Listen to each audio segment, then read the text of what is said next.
ടിവിയിലേക്ക് ഏവരെയും സ്വാഗതം ചെയ്യുന്നു.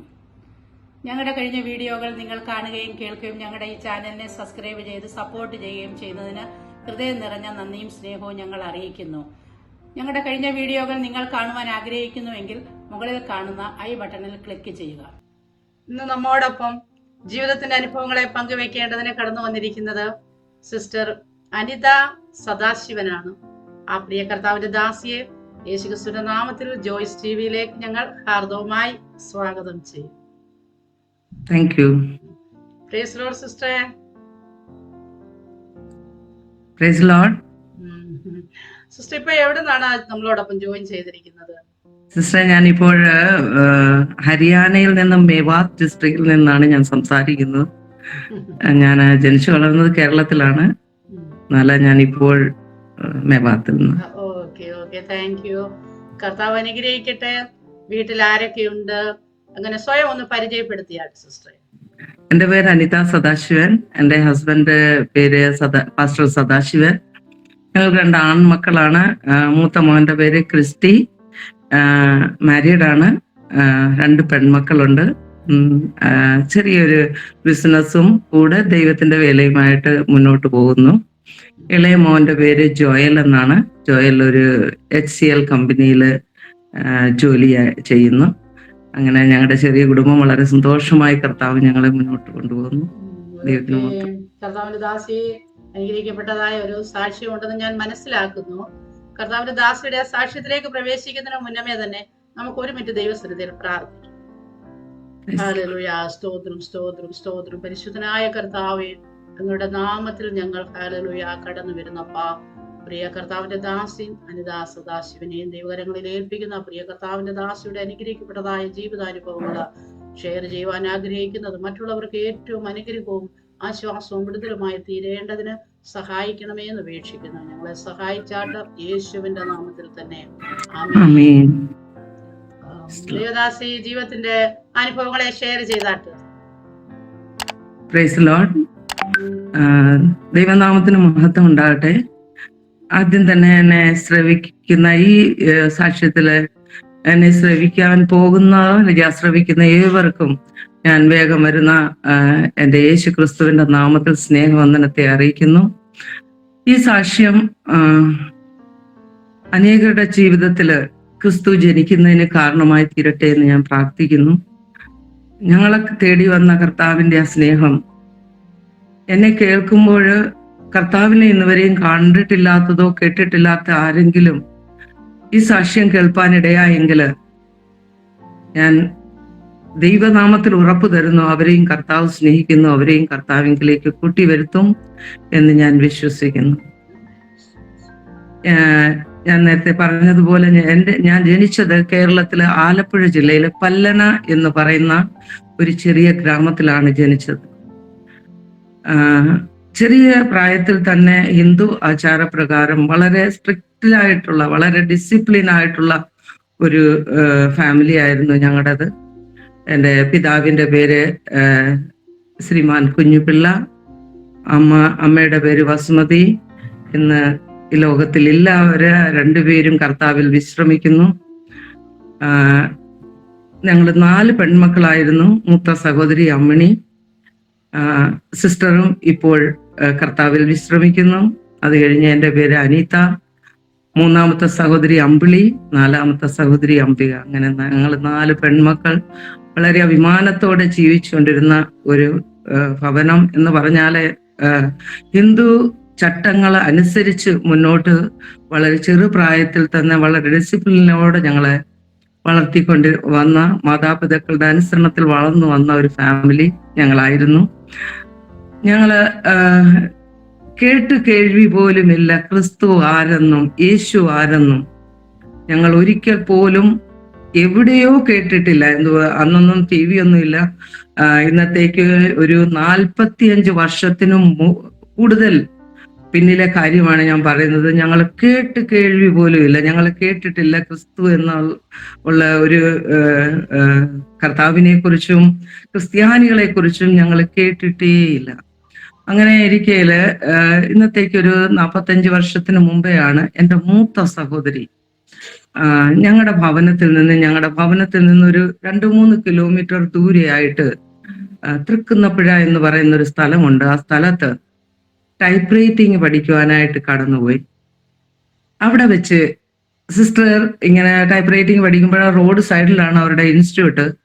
ആ സമയത്ത് ഒരു കർത്താവിന്റെ ദാസൻ ഒരു ട്രാക്ട് കൊണ്ടുവന്ന് ഇങ്ങനെ വിതരണം ചെയ്തു പോയപ്പോൾ ഒരു ചെറിയ ട്രാക്ട്സ് യേശു ക്രിസ്തുവിനെ കുറിച്ച് എഴുതിയിരിക്കുന്ന ട്രാക്ട് എന്റെ സിസ്റ്ററിന്റെ കയ്യിൽ ലഭിക്കുവാനിടയായി. അന്ന് 16 വയസ്സ് മാത്രം പ്രായമുള്ള എന്റെ സിസ്റ്റർ അത് വായിച്ചതിന് ശേഷം അതിന്റെ താഴെ എഴുതിയിരിക്കുന്നതായ മേൽവിലാസത്തില് ഒരു ലെറ്റർ എഴുതുവാനിടയായി. ഞാൻ ഈ യേശുവിനെ കുറിച്ച് കൂടുതലായി അറിയാൻ ആഗ്രഹിക്കുന്നു. വീട്ടിൽ പറയുവാന് ഭയങ്കര ഭയമായിരുന്നു. എന്നാൽ സിസ്റ്റർ ആ മേൽവിലാസത്തില് കർത്താവിനെ കുറിച്ച് കൂടുതൽ അറിയണമെന്ന് എഴുതിയപ്പോഴത്തേക്ക് അവിടുന്ന് പിന്നെയും ഒരു ഇൻവിറ്റേഷൻ ലെറ്റർ സിസ്റ്റർക്ക് അയക്കുവാനിടയായി. അതൊരു കൺവെൻഷന്റെ ഒരു ഇൻവിറ്റേഷൻ ലെറ്റർ ആയിരുന്നു. സിസ്റ്റർ അത് വായിച്ചിട്ട് വീട്ടിൽ ആരോടും പറയാതെ പാർത്ത് ഒപ്പം 2 കൂട്ടുകാരികളെയും കൂട്ടി ആ കൺവെൻഷനായിട്ട് കടന്നുപോയി. ആ കൺവെൻഷനില് കർത്താവിന്റെ ദാസൻ, അന്ന് ഞാൻ വളരെ ചെറുപ്രായമാണ്, എനിക്ക് നല്ല ഓർമ്മയില്ല. സിസ്റ്ററിൽ നിന്ന് ഞാൻ കേട്ടതാണ് എങ്ങനെയൊക്കെയാണ് നടന്നതെന്ന്. സിസ്റ്റർ ആ മീറ്റിങ്ങിൽ സംബന്ധിക്കുന്ന സമയത്ത് കർത്താവിനെ രക്ഷിതാവായി സ്വീകരിക്കുവാൻ ഒരുക്കമുള്ള ഒരു കൈ ഉയർത്താൻ പറഞ്ഞു. ചേച്ചിയുടെ കൈ അറിയാതെ ഉയരുവാനിടയായിത്തീർന്നു. അവിടെ ആ കർത്താവിന് വേണ്ടി സമർപ്പിച്ചു. എന്നാൽ ഞാൻ പറയുവാൻ ആഗ്രഹിക്കുന്നത്, ആ പൊക്കിയ കൈയെ കർത്താവ് അങ്ങ് പിടിച്ചു. സിസ്റ്റർ വിശ്വാസത്തോടെ 16 വയസ്സില് കൈ പൊക്കി ദൈവം ആ കയ്യേൽ അങ്ങ് പിടിച്ചു. അത് പിടിച്ചതിന്റെ ആ കാഠിന്യം നമുക്ക് കുറച്ച് കഴിയുമ്പോഴത് മനസ്സിലാകും. എൻ്റെ മുഴുവൻ അനുഭവങ്ങളും കേട്ട് കഴിയുമ്പോൾ അങ്ങനെ പല മീറ്റിങ്ങുകൾ എൻ്റെ സിസ്റ്റർ കൂട്ടുകാരികളോടൊപ്പം പറയാതെ, വീട്ടിൽ പറയാതെ കടന്നു പോകാനിടയായി. ആ ട്രാക്ട് കൊടുത്ത വ്യക്തി ഒരു മർത്തോമ വിശ്വാസത്തിൽ കൂട്ടായ്മയിൽ പോയിക്കൊണ്ടിരുന്ന ഒരു വ്യക്തിയായിരുന്നു. ചേപ്പാട്, ഞങ്ങളുടെ ഭവനത്തിൽ നിന്ന് ഏകദേശം 16ഓളം കിലോമീറ്റർ ദൂരെയായി ചേപ്പാട് എന്ന് പറയുന്ന സ്ഥലത്ത് പി ഡാനിയൽ അവറുകൾ ആണ് ആ ട്രാക്ട്സ് ഡിസ്ട്രിബ്യൂഷൻ നടത്തിയത്. കുറച്ചു നാൾ കഴിഞ്ഞപ്പോഴത്തേക്ക് തിരുവനന്തപുരത്ത് ഒരു വലിയ കൺവെൻഷൻ അദ്ദേഹത്തിൻ്റെതായ നേതൃത്വത്തിൽ ഓർഗനൈസ് ചെയ്യാനിടയായി. അപ്പോൾ പെൺകുട്ടികളെ എങ്ങനെയാണ് 2-3 ദിവസത്തേക്ക് ഇത്രയും ദൂരത്തേക്ക് കൊണ്ടുപോകുന്നതെന്ന് വെച്ച് ആ വ്യക്തി, ആ കർത്താവിന്റെ ദാസൻ എൻ്റെ ഭവനത്തിലേക്ക് കടന്നു വരുവാനിടയായിത്തീർന്നു. എൻ്റെ ഫാദർ എൻ്റെ ഒരു സ്വഭാവം എന്ന് പറഞ്ഞാൽ വീട്ടിൽ വരുന്ന ആരെയും അവമാനിക്കുന്നതായ ഒരു സ്വഭാവമില്ലായിരുന്നു. എല്ലാവരെയും ബഹുമാനിക്കുക എന്നുള്ള ഒരു സ്വഭാവം ഉണ്ടായിരുന്നു. അങ്ങനെ ആ സാറ് കടന്നു വന്നിട്ട് സാറ് പറഞ്ഞു, ഇങ്ങനെ തിരുവനന്തപുരത്ത് ഒരു കൺവെൻഷൻ ഉണ്ട്, വളരെ അനുഗ്രഹമായിരിക്കും. ഈ പെൺകുട്ടി 2-3 പല മീറ്റിങ്ങുകൾ ഇങ്ങനെ അറ്റൻഡ് ചെയ്തു. അത് കാരണം ആ കൺവെൻഷനിലേക്ക് വരുമ്പോൾ കുഞ്ഞുപിള്ളയും കൂടെ ഈ കുഞ്ഞുങ്ങളെയും കൊണ്ടൊന്ന് വരാമോ എന്ന് ചോദിച്ചു. എൻ്റെ ഫാദർ ഒക്കുവാണെങ്കിൽ വരാം എന്ന് ഒരു മറുപടിയാണ് നൽകിയത്. എന്നാൽ ആ കൺവെൻഷന് പോകുവാനായിട്ട് ഒരുങ്ങുന്ന സമയത്ത് അറിയാതെ എൻ്റെ ഫാദർ എൻ്റെ സിസ്റ്ററിനോട് പറയാനിടയായിത്തീർന്നു, സിസ്റ്റർ അമ്മണിയോട് പറയാനിടയായിത്തീർന്നു, എൻ്റെ 2 ഡ്രസ്സ് ആ ബാഗിനകത്ത് വെക്കണമെന്ന് പറഞ്ഞു. അങ്ങനെ നാളെ രാവിലെ പോകാനാണ് ഒരുവെങ്കിലെ ഇന്ന് രാത്രി, അതിന്റെ തലേ ദിവസം രാത്രിയില് ഭയങ്കര ഇടിയും മഴയും, വളരെ തടസ്സങ്ങള്. അതുകൂടാതെ എൻ്റെ ഫാദറിന് വളരെ രാത്രി മുഴുവൻ ലൂസ് മോഷനും വോമിറ്റിങ്ങും ആയിരുന്നു.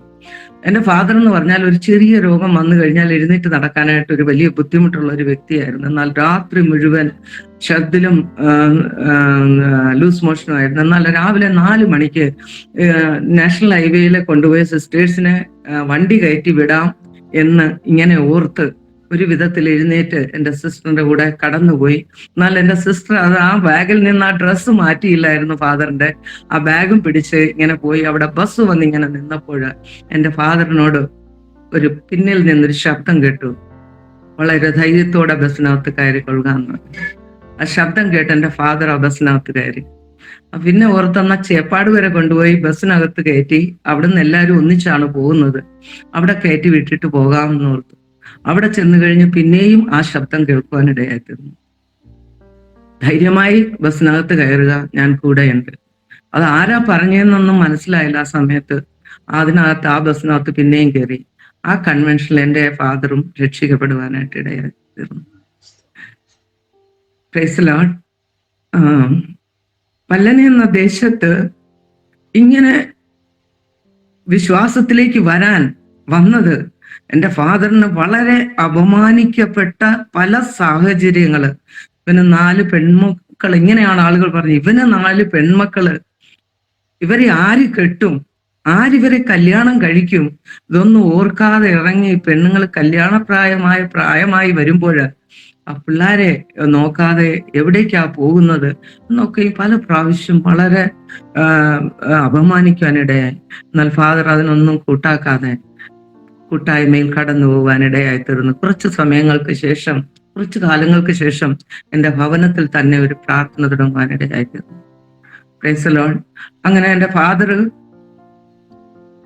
പ്രാർത്ഥനയിൽ മുന്നോട്ട് പോകാനിടയായി. എൻ്റെ സിസ്റ്റർ, അതിനു മുമ്പേ സിസ്റ്റർ വളരെ നാളുകള് വളരെ അപമാനങ്ങളും മറ്റുള്ളവരുടേതായ തെറികളൊക്കെയും കേട്ടതായ പല സന്ദർഭങ്ങളുണ്ട്. എൻ്റെ സിസ്റ്റർ പലരോടും സുവിശേഷം പറയാനൊക്കെ കടന്നു പോകുമ്പോൾ ചെവിക്കകത്ത് വന്ന് തെറി പറഞ്ഞിട്ട് ആളുകൾ ഓടിപ്പോയിട്ടുണ്ട്. അങ്ങനെയുള്ള അനുഭവങ്ങളൊക്കെയും പലപ്പോഴും ഉണ്ടായിട്ടുണ്ട്. അങ്ങനെ ഞങ്ങളുടെ സ്ഥലം എന്ന് പറഞ്ഞാൽ കടൽ തീരപ്രദേശമാണ്.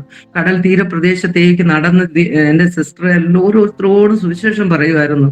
ആ സമയത്ത് സിസ്റ്ററിനോട് വന്ന ആളുകൾ അപമാനിക്കുകയും തെറി പറയുകയും ഒരു ദിവസം ഇങ്ങനെ ഒത്തിരി പേര് ഒന്നിച്ച് അടിക്കാനായിട്ട് ഈ പെൺപിള്ളാരുടെ പോക്ക് എങ്ങോട്ടാണെന്ന് അറിയത്തില്ല എന്ന് പറഞ്ഞ് വല്ല ആണുങ്ങളെയൊക്കെ വിളിച്ച് വീട്ടിൽ കയറ്റിയേക്കുക എന്ന് പറഞ്ഞ് അടിക്കാനായിട്ട് തയ്യാറായി. ഇങ്ങനെ നിന്നാല് ആരും തൊടുവാൻ പോലും ദൈവം ഞങ്ങളെ സുരക്ഷിതമായി വെച്ചു ആരെയും ഒന്നും കൈവെക്കുവാൻ ദൈവം അനുവദിച്ചില്ല. അങ്ങനെ ഞങ്ങളുടെ ഭവനത്തിനകത്തെ പ്രാർത്ഥന ഇങ്ങനെ കണ്ടിന്യൂ ആയിക്കൊണ്ടിരുന്നു. അങ്ങനെ പതിയെ എൻ്റെ മദറും എൻ്റെ അമ്മ വിശ്വാസത്തിൽ വരുവാനിടയായിത്തീർന്നു. ഞങ്ങൾ ചെറിയ പ്രായത്തിൽ മുതൽ എൻ്റെ ചേച്ചി ആണ് ഞങ്ങളുടെ ആത്മീയ ഗുരു. ലോകത്തിൽ ഇല്ല എങ്കിലും ഞാൻ അതുപോലെ ആകാൻ ശ്രമിച്ചാലും വളരെ പാടാണ് സിസ്റ്റർ കാണിച്ചു തന്ന ആ മാതൃകയിലേക്ക് നടക്കുവാൻ. എന്ന് പറഞ്ഞാല് ഞങ്ങൾ കുഞ്ഞായിരിക്കുമ്പം തന്നെ ദിവസേന കേൾക്കുന്ന പാട്ടുകൾ വന്ന് ഞങ്ങളെ പാടി കേൾപ്പിക്കും. ദിവസേന കേട്ട വചനം ഞാൻ ഏതാണ്ട് 4ാം ക്ലാസ്സിൽ പഠിക്കുമ്പോൾ മുതലേ ഇങ്ങനെ കേൾക്കുന്നുണ്ടായിരുന്നു. കേൾക്കുന്ന പാട്ട് അത് എന്തുവാന്ന് അറിയത്തില്ല, കേൾക്കും. അതിങ്ങനെ വളർന്ന് ഭവനത്തിലെ പ്രാർത്ഥനയുടെ ഇടയ്ക്ക് 9ാം ക്ലാസ്സിൽ ഞാൻ പഠിക്കുന്ന സമയത്ത് ഞാൻ കർത്താവിനെ രക്ഷിതാവായി സ്വീകരിച്ചു. അങ്ങനെ എൻ്റെ അനിയത്തിമാരും പതിയെ എല്ലാവരും കർത്താവിനെ രക്ഷിതാവായി സ്വീകരിച്ചു. അങ്ങനെ സിസ്റ്റർ അന്നു മുതലേ കർത്താവിനെ ഭയപ്പെടുന്ന ഒരു പയ്യൻ എൻ്റെ ജീവ പങ്കാളിയായിട്ടുണ്ടെങ്കിൽ മാത്രം ഞാൻ വിവാഹം കഴിക്കുകയുള്ളൂ എന്ന് ഒരു തീരുമാനത്തിൽ ആദ്യമൊക്കെ ആയിരുന്നു. അത് കഴിഞ്ഞ് സിസ്റ്റർ എങ്ങനെ പറയാനിടയായി തീർന്നു, ഞാൻ കർത്താവിന്റെ വേലയ്ക്കായിട്ട് എന്നെ തന്നെ സമർപ്പിക്കുന്നു, ഞാൻ കർത്താവിന് വേണ്ടി ജീവിക്കും, അങ്ങനെ പറയാനിടയായി തീർന്നു. 1989 എൻ്റെ വിവാഹം ഒരു ഹിന്ദു ബാക്ക്ഗ്രൗണ്ടില് എന്ന് പറഞ്ഞാൽ ആ സമയത്ത് ആരും സ്നാനമൊന്നും പെട്ടില്ല, എല്ലാവരും ഇങ്ങനെ വിശ്വാസത്തിലായി മുന്നോട്ട് വരുന്നേ ഉള്ളൂ. അങ്ങനെ എൻ്റെ കല്യാണം 13 ഡിസംബർ 13, 1989 ഹിന്ദു ആചാരപ്രകാരം നടത്തുവാനായി തീരുമാനിച്ചപ്പോൾ വീട്ടിലുള്ള എല്ലാവരും ആ സമയത്ത് കർത്താവിന്റെ ദാസൻ പി ഡാനിയൽ ഞങ്ങളുടെ ഭവനത്തിലേക്ക് കടന്നു വരികയും കാരണം പറഞ്ഞത് ദൈവത്തിന്റെ ഉദ്ദേശമാണ്, നടക്കട്ടെ, അങ്ങനെ തന്നെ വിവാഹം നടക്കട്ടെ, ദൈവത്തിനൊരു പ്ലാൻ ഉണ്ട് എന്ന് പറയാനിടയായി തീർന്നു. അങ്ങനെ എൻ്റെ വിവാഹം നിശ്ചയിച്ചു കഴിഞ്ഞാണ് എൻ്റെ ഭവനത്തിലുള്ള എല്ലാവരും സ്നാനപ്പെടുവാനാണ് ജലത്തിൽ കർത്താവിനെ സാക്ഷീകരിക്കുവാനിടയായി തീർന്നു. എന്നെ മാത്രം അതിൽ ഒഴിച്ചു നിർത്തിയത് അതുകൊണ്ടാണ്. വിവാഹം ഇങ്ങനെ ആലോചിച്ചിട്ട് അവരോട് അങ്ങനെയുള്ള ഒരു രീതിയിൽ 2 രീതിയിൽ ആകണ്ട, ദൈവസമയമാകുമ്പോൾ എല്ലാം ചെയ്തുകൊള്ളും എന്നുള്ളൊരു വിശ്വാസത്തില് ബാക്കി എല്ലാവരും സ്നാനപ്പെട്ടു. എനിക്ക് വല്ലാത്തൊരു ഭാരമുണ്ടായി, ഞാൻ ഒറ്റപ്പെട്ടു പോയോ എന്നൊക്കെയും ചിന്തിക്കുവാൻ ഇടയായിത്തീർന്നു. എന്നാൽ പിന്നീടാണ് മനസ്സിലായത് കർത്താവിന്റെ വളരെ വലിയൊരു പ്ലാനും പദ്ധതിയുമായിരുന്നു. ഞാൻ 1989 വിവാഹത്തിന് ശേഷം ഡൽഹിയുടെ പ്രദേശത്തേക്ക് എൻ്റെ ഹസ്ബൻഡിനോട് കടന്നു വരികയും, ഹസ്ബൻഡ് ആ സമയത്ത് ഒരു പ്രൈവറ്റ് കമ്പനിയിൽ ജോലി ചെയ്യുകയായിരുന്നു. ഹസ്ബൻഡിന്റെ സ്വഭാവം എന്ന് പറഞ്ഞാൽ, നമ്മൾ സ്നേഹത്തെ പറഞ്ഞാൽ തിരിച്ചു പറയുന്നത് നോർമലി പറഞ്ഞാലും കോപത്തോടെയാണെന്നാ തോന്നുന്നത്. വീട്ടിലാരും ഞാൻ ആരും ഉറച്ചു പറഞ്ഞ് കേട്ട് അങ്ങനെ പരിചയമില്ലാത്തതുകൊണ്ട് വളരെ ഒരു ഭയത്തോടെയാണ് എന്തെങ്കിലും പറയാൻ തന്നെ. പ്രാർത്ഥനയ്ക്കൊക്കെ പോകണമെന്ന് ആഗ്രഹമുണ്ട്, എങ്ങനെയാ പറയുന്നത്. എന്നാൽ ഞാൻ ഒരു കാര്യം ചെയ്യുമായിരുന്നു. എൻ്റെ ഹസ്ബൻഡ് ജോലിക്കായിട്ട് ഭവനത്തിൽ നിന്ന് ഇറങ്ങും, ഞാൻ മുട്ടുകുത്തി പ്രാർത്ഥിക്കാൻ തുടങ്ങുമായിരുന്നു. കർത്താവേ, ദൈവമേ, നീ ഞങ്ങളെ വന്ന വഴി വിട്ടുപോകുവാൻ അനുവദിക്കരുത്, കർത്താവിന്റെ ഹിതം നിറവേറുവാൻ ദൈവം ഇടയാക്കണമേ എന്നിങ്ങനെ പ്രാർത്ഥിച്ചുകൊണ്ടിരുന്നു. ആ സമയത്ത് ഞങ്ങള് ഡൽഹിയിൽ ആർക്കിപുരം എന്ന് പറയുന്ന സ്ഥലത്തായിരുന്നു. അത് കഴിഞ്ഞ് എൻ്റെ ഹസ്ബൻഡിന് ജോലി കീർത്തി നഗർ എന്ന് പറഞ്ഞ സ്ഥലത്തേക്കായപ്പോൾ ഞങ്ങള് അതിനടുത്ത് ഒരു സ്ഥലത്ത് രാജാ ഗാർഡൻ അടുത്തൊരു സ്ഥലത്തേക്ക് ഞങ്ങൾ മാറുവാനിടയായിത്തീർന്നു. അത് കർത്താവിന്റെ വളരെ വലിയൊരു പ്ലാൻ പ്രകാരമായിരുന്നു ഞങ്ങൾ എവിടേക്ക് കൊണ്ടുപോയത്. ഞങ്ങൾ അവിടെ കടന്നു ചെന്ന് കഴിഞ്ഞ് മനസ്സിലായി, അവിടെ ഒരു ഗീത അയ്യർ ബ്രാഹ്മൺ ഫാമിലിയിൽ നിന്ന് വന്ന ഒരു സിസ്റ്റർ മുഖാന്തരം ഒരു പ്രെയർ നടത്തുന്നുണ്ടായിരുന്നു ഒരു ചർച്ചില്, പെന്തക്കോസ്റ്റൽ ചർച്ചില്. അപ്പം എല്ലാ ബുധനാഴ്ചയും പ്രാർത്ഥന ഉണ്ടായിരുന്നു. ആ പ്രാർത്ഥനയ്ക്ക് ഞാൻ ഇടയ്ക്കിടയ്ക്ക് ഓഫീസിൽ നിന്ന് വരുമ്പോൾ വീട്ടിൽ പറയാതെ ആ പ്രെയറിന് അവിടെ കയറുമായിരുന്നു. അങ്ങനെ പ്രെയറിന് ഞാൻ വീട്ടിൽ വരുമ്പോൾ പറയും, ഞാൻ അങ്ങനെ പ്രെയറിന് പോയതാ എന്ന് പറയും. അത് കഴിഞ്ഞ് ആ പ്രെയർ നടന്നുകൊണ്ടിരുന്ന ആ ചർച്ചില് അത് കഴിഞ്ഞപ്പോൾ ഒരു 21 ദിവസത്തെ ഫാസ്റ്റിംഗ് പ്രെയർ. ഈ സംഭവം 1993 1993 21 ദിവസം ഫാസ്റ്റിംഗ് പ്രെയർ ആയിരുന്നപ്പോഴത്തേക്ക് ആ പാസ്റ്ററിന്റെ ഭാര്യ, പാസ്റ്റർ ചെറിയാൻ തോമസ് എന്ന് പറഞ്ഞ പാസ്റ്ററിന്റെ ഭാര്യ സുസമ്മ സിസ്റ്റർ എന്നോട് പറഞ്ഞു, കർത്താവിന് നിങ്ങളെ കുറിച്ച് എന്തോ ഉദ്ദേശമുണ്ട്. അപ്പൊ സിസ്റ്ററിനോട് ആ ഗീതാ സിസ്റ്റർ പറയാനിടയായിപ്പോയി, മറിയെ പോലെ നല്ല അംശം തെരഞ്ഞെടുത്തൊരു സഹോദരിയാണത്, പിടിച്ചു വെച്ച് പ്രാർത്ഥിച്ചോണേ എന്ന് പറഞ്ഞു. അപ്പൊ സിസ്റ്റർ എന്നോട് പറഞ്ഞു, 21 ദിവസം ഫാസ്റ്റിംഗ് പ്രെയർ ആ സിസ്റ്ററെ, ആ സിസ്റ്റർ വരണേന്ന് പറഞ്ഞു. ഒരു ദിവസം രാവിലെ ഞാനും ആ സമയത്ത് പിന്നെ ജോലിക്ക് പോകാൻ തുടങ്ങിയായിരുന്നു. ഞാൻ രാവിലെ എഴുന്നേറ്റിട്ട് ഞാൻ എൻ്റെ ഹസ്ബൻഡിനോട് പറഞ്ഞു, ഞാൻ ഇന്ന് പ്രാർത്ഥനയ്ക്ക് പോവുക, വരുന്നോ എന്ന് ചോദിച്ചു. ആദ്യത്തെ ദിവസം ഞാൻ പ്രാർത്ഥനയ്ക്ക് പോയി. രണ്ടാമത്തെ ദിവസം എൻ്റെ ഹസ്ബൻഡ് പറഞ്ഞു, എനിക്ക് രാത്രി മുതൽ ഭയങ്കര പനിക്കുന്ന പോലെ തോന്നുന്നു, രാവിലെ ജോലിക്ക് പോകാൻ തോന്നുന്നില്ല, ഞാനും കൂടെ അന്ന് പ്രാർത്ഥനയ്ക്ക് വരുവാന്ന് പറഞ്ഞു. അന്ന് എൻ്റെ കൂടെ പ്രാർത്ഥനയ്ക്ക് വന്നു. അത് കഴിഞ്ഞ് എനിക്ക് 2 ദിവസം അവധിയെ കിട്ടിയതുള്ളൂ. 3-ാമത്തെ ദിവസം ഞാൻ ഡ്യൂട്ടിക്കായി കടന്നു. എന്നാൽ എൻ്റെ ഹസ്ബൻഡ് പ്രാർത്ഥനയ്ക്കായിട്ട് കടന്നു. അവിടെ വെച്ച് കർത്താവിന്റെ പരിശുദ്ധാത്മാവ് ഇടപെടുവാനിടയായിത്തീർന്നു. ആ സമയത്ത് തന്നെ കർത്താവിന്റെ ദാസൻ ദൈവത്തിന്റെ സന്നിധിയിൽ സമർപ്പിക്കുകയും ഞങ്ങള് പെട്ടെന്ന് തന്നെ മെയ് 9-ാം തീയതി 1993 കർത്താവിന്റെ ജലത്തിൽ സാക്ഷീകരിപ്പാൻ തക്കാണ് ഇടയായിത്തീർന്നു. ദൈവത്തിൻ്റെതായ ആ മഹാസ്നേഹത്തിനായിട്ട് ഞാൻ ദൈവത്തെ സ്തുതിക്കുന്നു. അത് കഴിഞ്ഞ് ഞങ്ങൾക്ക് പെട്ടെന്ന് തന്നെ 1994 ആ ചർച്ചിലെ, ഏത് ചർച്ചിലാണ് ഞങ്ങൾ സ്നാനപ്പെട്ടത്, ആ ചർച്ചിൽ ഞങ്ങൾക്ക് താമസിക്കുവാൻ തക്കാണ് ഒരു അവസരം ലഭിച്ചു. അവിടുത്തെ പാസ്റ്ററും ഫാമിലിയും അമേരിക്കയിലേക്ക് കടന്നു പോകാൻ ഇടയായിത്തീരുന്നു. അപ്പൊ ചർച്ചിലെ ഫെയ്ത്ത് ഹോമിലെ കാര്യങ്ങളൊക്കെ നോക്കുവാനായിട്ട് ഞങ്ങൾ അവിടെ ആയിത്തീരുവാനിടയായിത്തീരുന്നു. പാസ്റ്റർ ആ സമയത്ത് പുറത്ത് വേറെ, അവിടെ അപ്പോയിന്റ് ചെയ്ത പാസ്റ്റർ വേറെയായിരുന്നു, വേറെ വീട്ടിൽ താമസിക്കുകയും അവിടെ നിന്ന് പ്രാർത്ഥനകൾ നടത്തുകയും ഞങ്ങൾ ആ ഫെയ്ത്ത് ഹോമിൽ താമസിക്കുകയായിരുന്നു. ആ സമയത്താണ് 1995 എൻ്റെ മകൻ രണ്ടാമത്തെ മോൻ ജനിച്ചത്. മൂത്ത മോൻ 1991 ജനിച്ചു. അവൻ ജനിക്കുന്നതിന് മുമ്പ് അവന്റെ പേര് മുന്നമേ ഇട്ടായിരുന്നു. അവന്റെ പെണ്ണാണെങ്കിലും ക്രിസ്റ്റി, ആണാണെങ്കിലും ക്രിസ്റ്റി. ഞങ്ങൾ മുന്നമേ തന്നെ അങ്ങനെ ചെറിയ ചെറിയ വിശ്വാസം എൻ്റെ ഹസ്ബൻഡിന് അങ്ങനെ വരുവാനിടയായി തീർന്നുകൊണ്ട് ഞങ്ങൾ ആ പേര് മുന്നമേ തന്നെ തീരുമാനിച്ചു. അങ്ങനെയാണ് മൂത്ത മോന്റെ പേര് ക്രിസ്റ്റി എന്ന് കഴിക്കുവാനിടയായിരുന്നു. രണ്ടാമത്തെ മോൻ 1995 ഞങ്ങൾ ആ ഫെയ്ത്ത് ഹോമിലായിരിക്കുമ്പോഴാണ് കർത്താവിന്റെ അനുഗ്രഹത്താല് ലഭിക്കപ്പെട്ട ഫെയ്ത്ത് ഹോമിനകത്ത് കർത്താവ് ഞങ്ങളെ സ്പിരിച്വൽ ഒരു പാഠശാല എന്ന് പറയുന്നത് പോലെ ഒത്തിരി കാര്യങ്ങൾ പഠിപ്പിക്കുവാൻ തക്കാണ് ഇടയായിത്തീർന്നു. അതിനുശേഷം ഞങ്ങള് ഒരു 3-3.5 വർഷം അവിടെ ഞങ്ങൾ സേവ് ചെയ്യുവാനിടയായി തീർന്നു. എന്നാൽ ഹസ്ബൻഡ് അവിടെ ആ സമയത്ത് ജോലിക്ക് പോവുകയും ഞാൻ ജോലി വിട്ട് അവിടെ ഫുൾ ടൈം വേല ചെയ്യുവാനിടയായി തീർന്നു. അത് കഴിഞ്ഞ് 1998 മാർച്ചിലാണ് കർത്താവിന്റെ ദാസനോട് ദൈവം നേരിട്ട് ഇടപെട്ട് ദൈവവേലയ്ക്ക് ഫുൾ ടൈം മിനിസ്ട്രിക്കായിട്ട് ഇറങ്ങുവാനായിട്ട് ദൈവത്തിന്റെ കരങ്ങളിൽ സമർപ്പിക്കുവാനിടയായി തീർന്നു. അതിനുശേഷം കേരളത്തിലേക്ക് ബൈബിൾ കോളേജിൽ, കരുവാറ്റ ബൈബിൾ കോളേജിൽ പഠിക്കുവാനായിട്ട് അദ്ദേഹം കടന്നുപോയി. എന്നോട് പറഞ്ഞു, നീ ജോലി ചെയ്യുമോ? ഞാൻ കടന്നു പോകാം, കുഞ്ഞുങ്ങളെ നോക്കാൻ. ഞാൻ പറഞ്ഞു, ഞാൻ ചെയ്യാമെന്ന്. അങ്ങനെ കടന്നുപോയി. അടുത്ത മാസം എനിക്ക് പെട്ടെന്നൊരു ചെസ്റ്റ് പെയിൻ ഉണ്ടായി. ചെസ്റ്റ് പെയിൻ ഉണ്ടായി കഴിഞ്ഞ് നമ്മുടെ ചർച്ചിലൊക്കെ ഒത്തിരി സഹോദരിമാരുണ്ടായിരുന്നു, ഹോസ്പിറ്റലിലൊക്കെ മറിക്കുന്ന. ഹോസ്പിറ്റലിലേക്ക് കൊണ്ടുപോയി ആദ്യം ECG എടുത്തു, 2-3 ECG എടുത്തു. അപ്പം ആ ECG എടുത്തൊരു പയ്യൻ മലയാളി ആയതുകൊണ്ട് അത് ചുമ്മാ പറഞ്ഞു, പേടിക്കാനൊന്നുമില്ല എന്ന് പറഞ്ഞു. എന്നാൽ അത് കഴിഞ്ഞ് ആ ഡോക്ടറെ കൊണ്ടുവന്ന് കാണിച്ചപ്പോഴത്തേക്ക് ആ സിസ്റ്റർ എന്നോട് പറഞ്ഞു, എന്നാൽ കുഴപ്പമൊന്നുമില്ല, വീട്ടിൽ പോക്കോന്ന് പറഞ്ഞു. ആ സിസ്റ്റർ പോയി എമർജൻസി ഡോക്ടറെ ഒന്ന് കാണിച്ചപ്പോഴത്തേക്ക് ആ ഡോക്ടർ പറഞ്ഞു, ഈ സിസ്റ്റർ എന്ത് ചെയ്യേ, ഈ വ്യക്തി എന്ത് ചെയ്യേ, എപ്പോഴും ഹാർട്ട് അറ്റാക്ക് ആകാൻ സാധ്യതയുണ്ടെന്ന് പറഞ്ഞു. ഞാനെന്നാ അത് കഴിഞ്ഞ ആ റിപ്പോർട്ടും കൊണ്ട്, ഇതൊന്നും ഞാൻ അറിയുന്നില്ല. അതിനു മുമ്പേ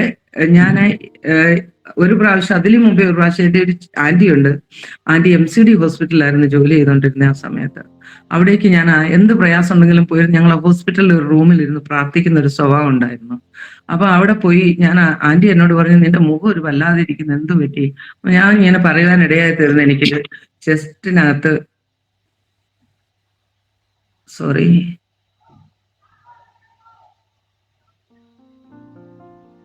ചെസ്റ്റിന് പെയിൻ ഉണ്ട്. എന്റെ ആന്റി എന്നോട് പറഞ്ഞ, ആ റിപ്പോർട്ട് ഇങ്ങോട്ട് തന്നെ, ഇവിടുത്തെ ഡോക്ടർ സാബു ഭയങ്കര സീനിയറാ. ആ സിസ്റ്റർ, എന്റെ ആന്റി ആ റിപ്പോർട്ടും കൊണ്ട് അകത്ത് ചെന്നപ്പോൾ അകത്തിരുന്നുണ്ട് ഡോക്ടർ ചോദിച്ചു, ഈ പേഷ്യന്റ് എന്ത് ചെയ്യേ എന്ന് ചോദിച്ചു. ആ സിസ്റ്റർ പറഞ്ഞു, അതുകൊണ്ട് പുറത്തിരിപ്പുണ്ട്. എനിക്ക് വിശ്വസിക്കാൻ കഴിയുന്നില്ല, ഞാൻ കാണാൻ പോകുക, എനിക്കൊന്ന് കാണണം എന്ന് പറഞ്ഞു. അദ്ദേഹം എഴുന്നേറ്റ് വന്ന് എന്നെ നോക്കിയിട്ട് അകത്ത് ചെന്നിട്ട് പറഞ്ഞു, റിപ്പോർട്ട് നോക്കിയാൽ ആ വ്യക്തിക്ക് 10 സ്റ്റെപ്പ് പോലും നടക്കുവാൻ കഴിയത്തില്ല, അത്രമാത്രം ഹാർട്ട് വീക്കാണ്. ആ വ്യക്തി എങ്ങനെ മുന്നിൽ ഇവിടെ വന്നിരിക്കുന്നു. അപ്പൊ ഞാനിങ്ങനെ കേൾക്കുന്നു. അത് കേട്ടു ആന്റി കരഞ്ഞോണ്ട് വെളി വന്ന്. ഞാൻ പറഞ്ഞു, സാരമില്ല, ദൈവത്തിന്റെ ഒരു വാക്തത്വം ഉണ്ട് ആന്റി, പേടിക്കാനൊന്നുമില്ല. ഞാൻ ഇങ്ങനെ പറഞ്ഞു, അമ്മയെ പേടിക്കാനൊന്നുമില്ല, ഒന്നും കൊണ്ട് പേടിക്കണ്ട, ദൈവം വാക്തത്വം ചെയ്തവൻ വിശ്വസ്തൻ, എനിക്കൊന്നും സംഭവിക്കില്ലെന്ന് എനിക്കറിയാമെന്ന് പറഞ്ഞു. അങ്ങനെ ഞാൻ വൈകിട്ട് ആ ഡോക്ടർ, ഞാൻ കാണിച്ച ഹോസ്പിറ്റലിൽ തന്നെ കടന്നുപോയപ്പോൾ ആ ഡോക്ടറും അത് തന്നെയാണ് പറഞ്ഞത്. എന്നാൽ അത് കഴിഞ്ഞ് ഡോക്ടർ പറഞ്ഞു, സ്റ്റെപ്പ് കയറുകയോ ഇറങ്ങുകയൊന്നും ചെയ്യാതെ വിശ്രമിക്കണം, കുറച്ച് മരുന്നൊക്കെ തന്നു. ഞാൻ ഒരു ഗുളിക പോലും കഴിച്ചില്ല അതിനകത്തുനിന്ന്. ഞാൻ വീട്ടിൽ വന്നു, എന്തോ ഒരു വിശ്വാസമകത്ത്, ദൈവം എന്നെ സൗഖ്യമാക്കും. നല്ല സൺഡേ ആയപ്പോൾ ഞങ്ങൾക്ക് ഇറങ്ങി,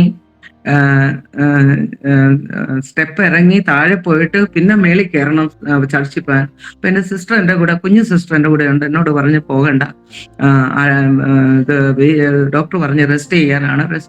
പറഞ്ഞില്ല, ഇന്ന് എന്തോ ദൈവം ഒരു അത്ഭുതം പ്രവർത്തിക്കുന്ന ദിവസം, ഞാൻ ഇന്ന് ചർച്ചിൽ പോകണം. എനിക്ക് അവിടെ ചെന്ന ചർച്ചിലുള്ള ഒരു വ്യക്തി പോലും ഇല്ല കരയാതെ പ്രാർത്ഥിക്കാത്ത, എല്ലാവരും ഒരുമിച്ച് ഒരു മനപ്പെട്ട് കരഞ്ഞ് പ്രാർത്ഥിച്ച സമയത്ത്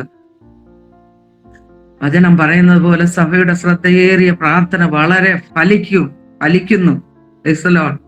ആ സമയത്ത് എന്റെ ശരീരത്തിലെ ദൈവത്തിൻ്റെതായ സൗഖ്യം, കർത്താവിന്റെ പരിശുദ്ധാത്മാവിന്റെ ശക്തി ഇറങ്ങി വന്നത് ഞാൻ അനുഭവപ്പെടുവാനിടയായി.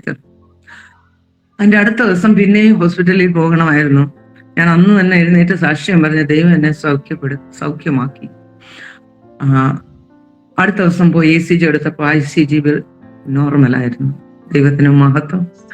അതിന് മുമ്പേ ചോദ്യം ചോദിച്ച ഒത്തിരി പേരുണ്ടായിരുന്നു. എൻ്റെ ഹസ്ബൻഡിന്റെ ഫ്രണ്ട്സ് ഒക്കെ ഉണ്ടായിരുന്നു. അവർ പല വിശ്വാസത്തിലായിരിക്കുന്നവര്. ഇപ്പൊ എന്തായി തീരും, ഒന്നിച്ച് അന്ന് നല്ല ജോലി ഉണ്ടായിരുന്നു, അതും കളഞ്ഞിട്ട് പോയി. ഇനി സിസ്റ്ററും അസുഖമായി, ഇനി എങ്ങനെയാണ് കുഞ്ഞുങ്ങളുടെ കാര്യങ്ങൾ?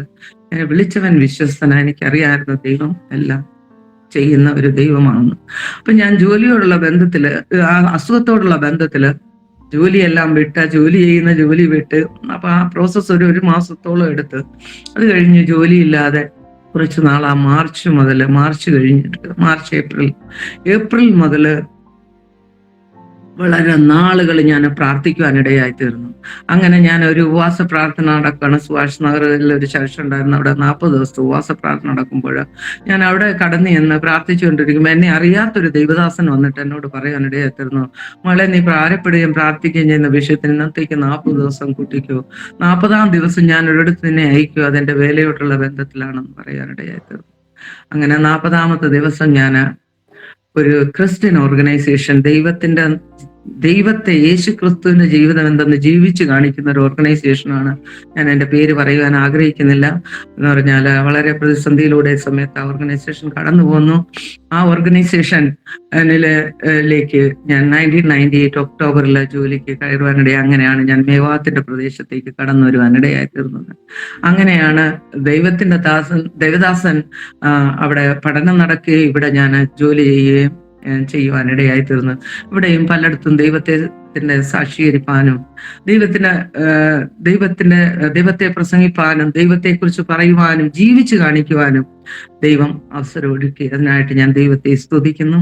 ഇവിടെ ആയിരിക്കുമ്പോഴും ഈ ആയിരിക്കുന്ന എന്ന് പറഞ്ഞാൽ 80% മുസ്ലിം പോപ്പുലേഷനിലാണ് ഞങ്ങൾ ആയിരിക്കുന്നത്. ഞങ്ങൾ താമസിക്കുന്ന ആ സ്ഥലം നല്ല പല വില്ലേജുകളിൽ ഞാൻ കടന്നു പോകുമ്പോൾ പ്രാർത്ഥിക്കാറുണ്ടായിരുന്നു. പാദം വെച്ച ദേശമൊക്കെ കർത്താവേ അവിടത്തേക്ക് വേണ്ടി ഞാൻ അധികാരപ്പെട്ട് ചോദിക്കുന്നു. എന്നാൽ ഇന്ന് കേൾക്കുവാനിടയായി തീരുന്നു, അനേകര് വിശ്വാസത്തിലേക്ക് കടന്നു വരുന്നു.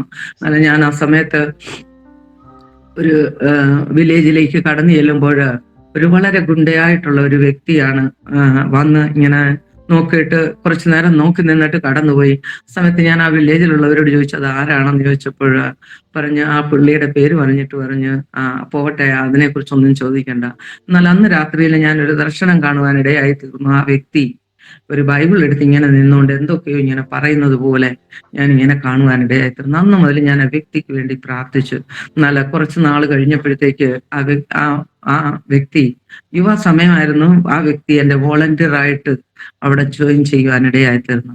എന്നാൽ വോളണ്ടിയർ ആയിട്ട് പുള്ളി ജോലി ചെയ്യാനുള്ള ഒരു ഉദ്ദേശം അതിന്റെ പിന്നിൽ എന്ന് പറഞ്ഞാൽ പുള്ളിക്ക് പഠിക്കണമായിരുന്നു. ക്രിസ്ത്യൻസ് എങ്ങനെയാണ്, ഒരു വിശ്വാസി എങ്ങനെയാണ് ജീവിക്കുന്നത്, എൻ്റെ വരവ് പോക്ക്, എൻ്റെ കൊടുക്കൽ വാങ്ങല്, എൻ്റെ എല്ലാ കാര്യങ്ങളും, ഈവൻ എൻ്റെ പങ്ക്ച്വാലിറ്റി എല്ലാം പുള്ളി നിരീക്ഷിക്കുവാനിടയായി തീർന്നു. എന്ന് ഞങ്ങളുടെ ചർച്ചിലെ ഒരു വളരെ സ്ട്രോങ് ആയിട്ടുള്ള ഒരു വിശ്വാസിയാണ് ആ വ്യക്തി എന്ന് പറഞ്ഞാൽ വളരെ അനുഗ്രഹിക്കപ്പെട്ട, അത് കഴിഞ്ഞ് വളരെ അനുഗ്രഹിക്കപ്പെട്ട ഒരു ഡിപ്പാർട്ട്മെന്റ്, ഒരു ഇലക്ട്രിസിറ്റി ഡിപ്പാർട്ട്മെന്റിൽ നല്ലൊരു പോസ്റ്റിൽ ഇന്ന് ജോലിയിലായിരിക്കുന്നു. ഒരു പയ്യനും ഭാര്യയും ഒന്നിച്ച് സ്നാനപ്പെടുവാൻ തക്കണം ഇടയായി ഒരു നല്ല സ്ട്രോങ് വിശ്വാസത്തിൽ മുന്നോട്ട് പോകുന്നു. പിന്നെയും ദൈവത്തിൻ്റെതായ നാമമഹത്വത്തിന് വേണ്ടി ഞങ്ങളെ ഏവരെയും കർത്താവ് എടുത്ത് ഉപയോഗിക്കുന്നു. എൻ്റെ ഫാദറിനോട് നിന്റെ പെൺമക്കളെ ആര് കെട്ടും, ആര് കല്യാണം കഴിക്കും എന്ന് ചോദിച്ചവരുടെ മധ്യത്തിലെ കർത്താവ് അവർക്ക് ഉത്തരം കൊടുത്തു. എൻ്റെ മൂത്ത സഹോദരി വിവാഹം കഴിച്ചില്ല, എങ്കിലും വളരെ അനുഗ്രഹിക്കപ്പെട്ട ഒരു ഒരു സ്ഥാപനത്തില് പോയി ജോലി ചെയ്യുവാനും അവിടെ കർത്താവിനെ സാക്ഷീകരിപ്പാനും, എല്ലാവരും കേട്ടിട്ടുണ്ടായിരിക്കും മാവേലിക്കര ബിഷപ്പ് മൂർ കോളേജ് എന്ന് പറയുന്നതായ കോളേജിലെ ഗേൾസ് ഹോസ്റ്റലിലെ വാർഡനായിട്ട് എൻ്റെ സിസ്റ്റർ 23 വർഷം ജോലി ചെയ്യുവാനിടയായി തീർന്നു. അവിടെ ആയിരിക്കുമ്പോൾ പ്രത്യേകാല യുവതലമുറയെ ദൈവത്തിന്റെ ഭയത്തിലേക്ക് കൊണ്ടുവരുവാൻ തക്കണം എൻ്റെ സഹോദരിയെ ദൈവം എടുത്തുപയോഗിച്ചു. വളരെ സാക്ഷ്യം അവിടെ സിസ്റ്ററിൻ്റെതായ മരണസമയത്ത് ഒരുപാട് പേര് വന്ന് തങ്ങളുടെ സാക്ഷ്യങ്ങൾ പറയുവാനും അവരെ എങ്ങനെ കർത്താവിലേക്ക് നയിച്ചു എന്ന് പറയുവാനും തക്കണം ഇടയായി തീർന്നു. ആ സ്ഥലത്ത് ഒരു വളരെ അനുഗ്രഹിക്കപ്പെട്ട ഒരു വലിയ സാക്ഷ്യം വഹിച്ച് ജീവിക്കുന്ന ക്രിസ്തുവിനെ ഉയർത്തിക്കാട്ടി തന്നെ അവസാന അന്ത്യം വരെ നല്ല പോർ പൊരുതി ഓട്ടം തികച്ച് കർത്താവിലേക്ക് കർത്താവിന്റെ ദാസി വിശ്രമിക്കുന്നു. എൻ്റെ ഇളയ സഹോദരി ഞങ്ങൾ ഒന്നിച്ച് ദൈവവിലയിലായിരിക്കുന്നെന്ന് എൻ്റെ ഇളയ സഹോദരി റാന്നിയിലാണ് എൻ്റെ ഇളയ സഹോദരിയെ കെട്ടിച്ചത്. ഒരു അനുഗ്രഹിക്കപ്പെട്ട ഒരു കർത്താവിന്റെ ദാസന്റെ മകനാണ് എൻ്റെ ഇളയ സഹോദരിയെ വിവാഹം കഴിച്ചത്. അവര് അനുഗ്രഹീതരായിട്ടിരിക്കുന്ന, അവര് വളരെ അനുഗ്രഹത്തോടെ അവര് ബാംഗ്ലൂരിന്റെ പ്രദേശത്ത് ഒരുമിച്ച് ആയിരിക്കുന്നു. അവർക്ക് ദൈവം 2 ആൺമക്കളെ കൊടുത്തു. ദൈവം അവരെ ധാരാളമായി അനുഗ്രഹിച്ചു. വളരെ അനുഗ്രഹിക്കപ്പെട്ട ഒരു ഭവനത്തോട് എന്റെ സഹോദരിയെ കൂട്ടിച്ചേർത്തു. ഏറ്റവും ഇളയ സഹോദരി അതുപോലെ ഹിന്ദു മാർഗത്തിൽ നിന്ന് വന്ന ഒരു വ്യക്തി വിശ്വാസത്തിൽ വരുവാനും സ്നാനപ്പെടുവാനും ശേഷം വിവാഹം കഴിപ്പാനും തക്കവണ്ണം ഇടയായി തീർന്നു. എല്ലാവരും 2ാം തലമുറയും 3ാം തലമുറയും കർത്താവിനെ ആരാധിച്ച് മുന്നോട്ട് പോകുന്നു. ഞങ്ങള് കർത്താവിനെ കുറിച്ച് ഇന്നും പറയുമ്പോൾ കർത്താവിനെ കുറിച്ച് കേട്ട് കേൾവി പോലുമില്ല. ഞങ്ങൾ യേശുക്രിസ്തു ആരെന്ന് കേട്ടിട്ട് പോലുമില്ലായിരുന്നു.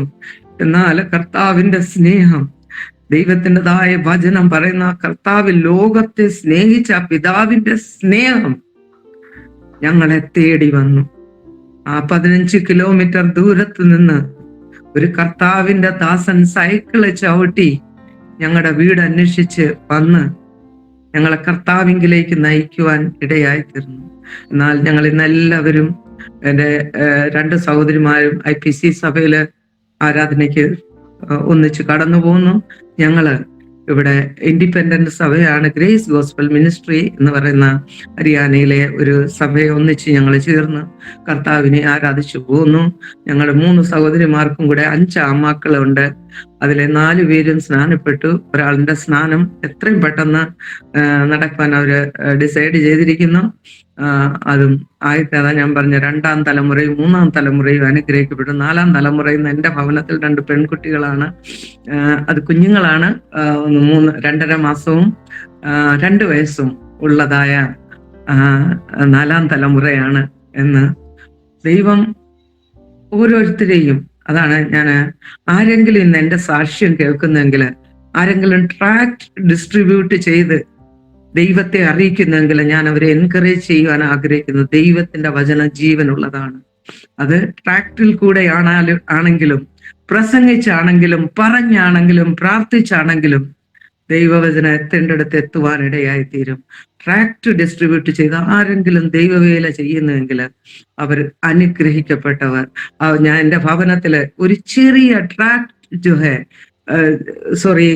ഒരു ചെറിയ ട്രാക്ട് കർത്താവിനെ കുറിച്ച് എഴുതിയ ഒരു ചെറിയ പേപ്പർ കഷ്ണമാണ് ഞങ്ങളെ കർത്താവിങ്കിലേക്ക് ഇത്ര വലിയ സാക്ഷ്യമായി കൊണ്ടുവരുവാനിടയായിത്തീരുന്നത്. ഞങ്ങളുടെ വീട്ടിൽ വന്നവരും കൂടിച്ചേർന്നവരും എല്ലാം കർത്താവിനെ അറിയുവാനിടയായിത്തീർന്നു. ആരെയും നിർബന്ധിച്ചല്ല. പ്രാർത്ഥന ഏറ്റവും വലിയൊരു ആയുധമാണ്. എന്നെ കേൾക്കുന്നവരോട് ഞാൻ എൻകറേജ് ചെയ്യുവാൻ ആഗ്രഹിക്കുന്നത്, പ്രാർത്ഥന ജീവിതത്തിന്റെ ഒരു ആയുധമാണ്. ആത്മീയ ജീവിതത്തിന്റെ ഏറ്റവും വലിയ ആയുധമാണ് വചന പഠനവും പ്രാർത്ഥനയും. പ്രാർത്ഥനയിൽ മടുത്തുപോകാതെ പ്രാർത്ഥിച്ച് മുന്നേറുവാണെങ്കിൽ പ്രാർത്ഥനയ്ക്ക് എന്നും ഉത്തരമുണ്ട്. ഒരു മറുപടിയും പെൻഡിങ് ഇല്ല. ചിലത് വേഗം മറുപടി കിട്ടും, ചിലപ്പോൾ താമസിച്ച് കിട്ടും. എന്നാൽ പ്രാർത്ഥനയ്ക്ക് മറുപടിയുണ്ട്. എൻ്റെ പിതാവ് രാത്രിയുടെ യാമത്തിൽ 4 മണിക്ക് എഴുന്നേറ്റും 3 മണിക്ക് എഴുന്നേറ്റും പ്രാർത്ഥിക്കുന്നത് ഞാൻ കേട്ടിട്ടുണ്ട്. ആ ശബ്ദം കേട്ടാണ് ഞങ്ങൾ ഉണരുന്നത്. ആ പ്രാർത്ഥന ഞങ്ങളിലേക്ക് ദൈവം കൈമാറി. ഞങ്ങളെയും ദൈവം പ്രാർത്ഥനാ വീരകളാക്കി എടുത്ത് ഉപയോഗിച്ചുകൊണ്ടിരിക്കുന്നു. നശിച്ചു പോകുന്ന ജനങ്ങൾക്ക് വേണ്ടി പ്രാർത്ഥിക്കുവാനും ഞാൻ പ്രാർത്ഥിക്കുന്നവരെ എൻകറേജ് ചെയ്യുന്നു. പ്രാർത്ഥന മടുത്തു പോകാതെ പ്രാർത്ഥിക്കുന്നു. ദൈവം അനുഗ്രഹിക്കപ്പെട്ടവരായി തീരുവാൻ ദൈവത്തിന്റെ സ്നേഹം, ദൈവം നമ്മളെ അത്രമാത്രം സ്നേഹിക്കുന്നു. ആ സ്നേഹമാണ് നമ്മളെ മുന്നോട്ട് ദൈവത്തിന്റെ ആ വഴിയിലേക്ക് കൊണ്ട്. ഈ ലോകത്തിന്റെ അനുഗ്രഹത്തിന് വേണ്ടിയല്ല, അനുഗ്രഹം തരും ദൈവം. അതിനൊപ്പം തന്നെ ഞാൻ എൻകറേജ് ചെയ്യുവാൻ ആഗ്രഹിക്കുന്നു, അനന്ത ജീവൻ, നിത്യജീവന് വേണ്ടി നമ്മുടെ ലോകത്തിലിരിക്കുമ്പോൾ കഷ്ടമുണ്ട്, എങ്കിലും ഞാൻ ലോകത്തെ ജയിച്ചിരിക്കുന്നു എന്ന് പറയുന്ന കർത്താവിൽ ആശ്രയിച്ചുകൊണ്ട് മുന്നോട്ട് പോകുവാൻ ദൈവം നമ്മളെ ഓരോരുത്തരെയും അനുഗ്രഹിക്കുമാറാകട്ടെ. 2 കുഞ്ഞുങ്ങള് ഞാൻ പറഞ്ഞത്, എൻ്റെ ആൺമക്കള് ക്രിസ്റ്റി, ജോയൽ. എൻ്റെ പ്രാർത്ഥനയാണ് അവരും കർത്താവിന് വേണ്ടി ശോഭിക്കട്ടെ. എൻ്റെ മൂത്ത മകൻ വിവാഹം കഴിച്ചിരിക്കുന്നത് നോർത്ത് ഇന്ത്യയിലെ ഒരു കുട്ടിയെയാണ്. എന്നാൽ ഒരു വിശ്വാസിയാണ്. അനുഗ്രഹത്തോടെ മുന്നോട്ട് പോകുന്നു. പ്രാർത്ഥനയില് മുന്നേറുവാൻ, എൻ്റെ കൂടെ നിന്ന് പ്രാർത്ഥിക്കുവാൻ സഹായിക്കുന്നു. ദൈവം എല്ലാവരെയും അവരെ യുവജനങ്ങളുടെ ഇടയിൽ പ്രവർത്തിക്കുവാനായിട്ട് ദൈവം അവരെ എടുത്ത് ഉപയോഗിക്കട്ടെ എന്ന് പ്രാർത്ഥിക്കുന്നു. ഞങ്ങളായിരിക്കുന്നിടത്ത് ദൈവം ഞങ്ങളെ അധികമായി ഉപയോഗിക്കുവാനായി എല്ലാവരും പ്രാർത്ഥിക്കണം. എനിക്ക് അവസരം തന്ന ജോയ്സ് TV ഒരു സിസ്റ്ററിനോടുള്ള നന്ദിയെ ഞാൻ അറിയിക്കുന്നു. അതുകൂടാതെ ഈ സാക്ഷ്യം കേൾക്കുന്ന ഏവരെയും ദൈവം അനുഗ്രഹിക്കുമാറാകട്ടെ. എൻ്റെ ഈ സാക്ഷ്യം കേൾക്കുമ്പോൾ നിങ്ങളുടെ ഏവരുടെയും ജീവിതത്തിൽ ക്രിസ്തു ജനിക്കട്ടെ എന്ന് ഞാൻ പ്രാർത്ഥിക്കുന്നു. ആരുടെയെങ്കിലും ജീവിതത്തിൽ ക്രിസ്തു ഇന്ന് വരെയും ക്രിസ്തുവിനെ കുറിച്ച് അറിഞ്ഞിട്ടില്ലായെങ്കിൽ ക്രിസ്തുവിനെ കുറിച്ച് അറിയുവാൻ ദൈവം ഇടവരുത്തട്ടെ. എന്ന് പറഞ്ഞാൽ ദൈവം നമ്മളെ അത്രമാത്രം സ്നേഹിക്കുന്നു. ദൈവത്തിന്റെ ആ മഹാസ്നേഹമാണ്. ആ സ്നേഹത്തിന്റെ മുമ്പിൽ വേറെ ഒന്നുമില്ല. കർത്താവ് നമ്മളെ ലോകത്തെ സ്നേഹിക്കുന്നു. ദൈവത്തിന്റെ വചനം പറയുന്നത് ജോൺ 3:16 പറയുന്നത്, എന്റെ ഏകജാതനായ പുത്രനിൽ വിശ്വസിക്കുന്ന ഏവനും നശിച്ചു പോകാതെ നിത്യജീവൻ പ്രാപിക്കേണ്ടതിന് ദൈവം അവനെ നൽകുവാൻ തക്കവണ്ണം ലോകത്തെ സ്നേഹിച്ചു. ദൈവത്തിന് സ്തോത്രം. ആ സ്നേഹം എന്നെ തേടി വന്നു, എന്റെ ഭവനത്തെ തേടി വന്നു, എന്റെ പിതാവിനെ എന്റെ മാതാവിനെ തേടി വന്നു. അവരൊക്കെയും ഇന്ന് കർത്താവില് 3 പേര് വിശ്രമിക്കുന്നു. ഞങ്ങൾ 3 പേര് കുടുംബമായി കർത്താവിൽ വളരെ സന്തോഷമുള്ളവരായിരിക്കുന്നു. കർത്താവിനെ പാടിയും സ്തുതിച്ചും നടന്നും തുള്ളിയും കർത്താവിനെ കുറിച്ച് പറഞ്ഞും ഞങ്ങളുടെ ജീവിതം മുന്നോട്ട് പോകുന്നു. ഞങ്ങൾ വളരെ അനുഗ്രഹിക്കപ്പെട്ടവരാകുന്നു. ഞങ്ങൾ കർത്താവിനോട് നന്ദിയുള്ളവരാകുന്നു. കർത്താവ് നമ്മളെ ഏവരെയും അനുഗ്രഹിക്കട്ടെ.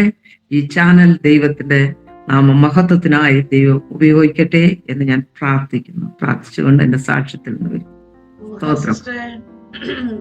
കർത്താവിന്റെ ദാസി നന്ദി സ്നേഹവും അറിയിക്കുന്ന കർത്താവിന്റെ ദാസി ഒരു വാക്ക് പ്രാർത്ഥിച്ചാണ്.